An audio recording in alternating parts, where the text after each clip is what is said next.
Jacques, comment on fait pour connaître sa mission? Comment tu as fait pour comprendre ton appel?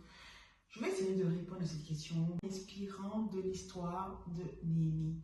Néhémie et Chanson, qui travaillaient pour le roi, entendit un jour que Jérusalem, la ville d'où il vient, est dévastée. La première chose, il y a une émotion en lui, il y a une tristesse. Il se met à pleurer. Et lorsqu'il finit de pleurer, il prie. Et ensuite, il se répand. Il se répand pour lui, ses fautes, mais également pour les fautes des personnes qui ont contribué à la destruction de Jérusalem. Il demande la faveur de Dieu. Ensuite, il parvoit le roi pour prendre congé du roi et se mettre au service de Dieu pour la reconstruction de Jérusalem. Qu'est-ce que je vous fais comprendre là? C'est que les émotions vont venir renseigner quelque chose. Les émotions sont très souvent l'empreinte de la mission du Seigneur. L'invitation du Seigneur, c'est de discerner cette émotion avec lui, de prier par rapport à ça. Mais Seigneur, quand j'entends qu'il y a des injustices dans ce monde, je suis en colère. Il y a tel projet, quand je vois un chantre à la télévision, je suis émerveillée, j'ai envie de le faire. Qu'est-ce que ça produit en toi, ce projet-là? C'est la question à se poser. Qu'est-ce que ça réveille en toi?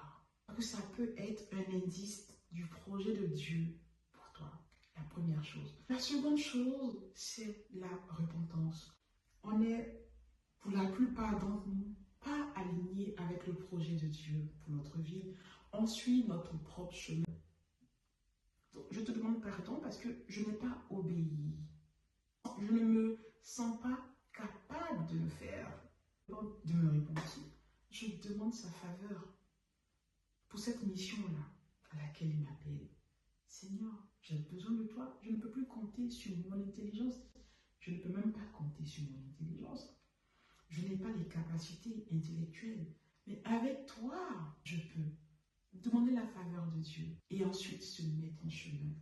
Néhémie, il a quitté son emploi. Le Seigneur peut nous appeler à lâcher quelque chose. Ça peut être un emploi. Lâcher cet emploi engendre plusieurs conséquences. Plus de confort financier, plus de stabilité. Je me dis, mais comment je vais faire derrière? Comment je vais vivre? Et c'est aussi ça, notre problème premier.